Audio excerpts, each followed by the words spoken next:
Welcome to Nabadarpan YouTube channel. সকলকে স্বাগত জানাই নবদর্পণ ইউটিউব চ্যানেলে। ফ্রেন্ডস, এখনও পর্যন্ত যারা আমাদের চ্যানেলটি সাবস্ক্রাইব করেননি, অবশ্যই আমাদের চ্যানেলটি সাবস্ক্রাইব করে আমাদের পাশে থাকুন। ফ্রেন্ডস, আজকে আলোচনা করব লতা মঙ্গেশকরের জীবনী। চলুন ভিডিওটা শুরু করি। লতা মঙ্গেশকর ছিলেন একজন ভারতীয় নেপথ্যের সঙ্গীত শিল্পী। তাকে ভারতীয় উপমহাদেশের অন্যতম সেরা ও সবচেয়ে প্রভাব বিস্তারকারী সঙ্গীত শিল্পী হিসাবে গণ্য করা হয়। ভারতীয় সঙ্গীত শিল্পে 8 দশকের বেশি সময় অবদানের জন্য তিনি সুরের রানী, ভারতের পাপিয়া ও সহস্রবাদের কণ্ঠস্বর সহ একাধিক সম্মানসূচক উপাধি পেয়েছেন।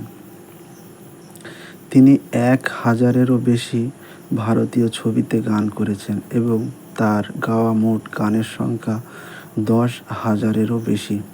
এছাড়া ভারতের 36টা আঞ্চলিক ভাষাতে ও বিদেশি ভাষায় গান গাওয়ার একমাত্র রেকর্ড তারই। 1989 সালে ভারত সরকার তাকে দাদা সাহেব ফালকে পুরস্কারে ভূষিত করে। তার অবদানের জন্য 2001 সালে তাকে ভারতের সর্বোচ্চ সম্মাননা ভারত রত্নে ভূষিত করা হয়। এম.এস. শুভলক্ষ্মীর পর এই পদক পাওয়া তিনিই দ্বিতীয় সঙ্গীত শিল্পী।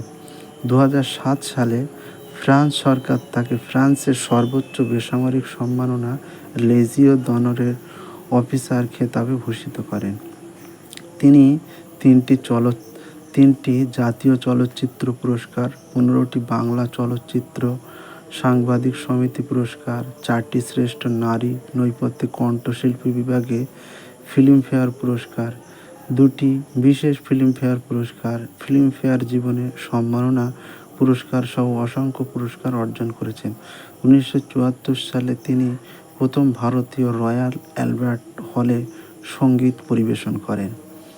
5 ভাই বোনের মধ্যে লতা সর্বজ্যেষ্ঠ। তার বাকি ভাই বোনেরা হলেন আশা ভোসলে, উষা মঙ্গেশকর, মীনা মঙ্গেশকর, হৃদয়নাথ মঙ্গেশকর। তিনি 2022 সালে 6 ফেব্রুয়ারি 92 বছর বয়সে মৃত্যুবরণ করেন।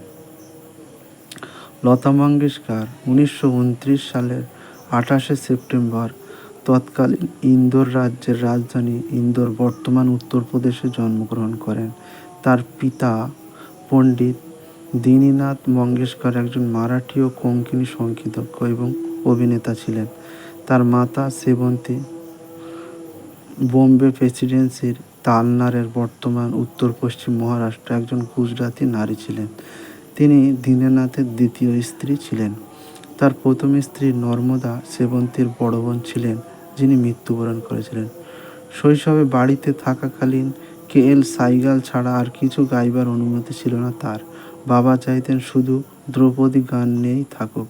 জীবনে প্রথম রেডিও কেনার সামর্থ্য যখন হলো তখন বয়স 18, কিন্তু রেডিওটা কেনার পর প্রথম ঘোরাতেই যে খবরটি তাকে শুনতে হয় তা হচ্ছে কে.এল. সাইগাল আর বেঁচে নেই। সঙ্গে সঙ্গে রেডিওটা ফেরত দিয়ে দেন। 5 বছর বয়সে বাবার পরিচালিত গীতিনাট্যে অভিনয় করেন। 1941 সালে রেডিওতে 2টি গান করেন। বাবার মৃত্যুর পর পেশা জীবনে পা রাখেন। 13 বছর বয়সে মারাঠি গানের রেকর্ড হয়, কিন্তু সে গান সিনেমা থেকে বাদ যায়। তার প্রথম হিন্দি গান মারাঠি জাগ ভাও নামক ছবিতে।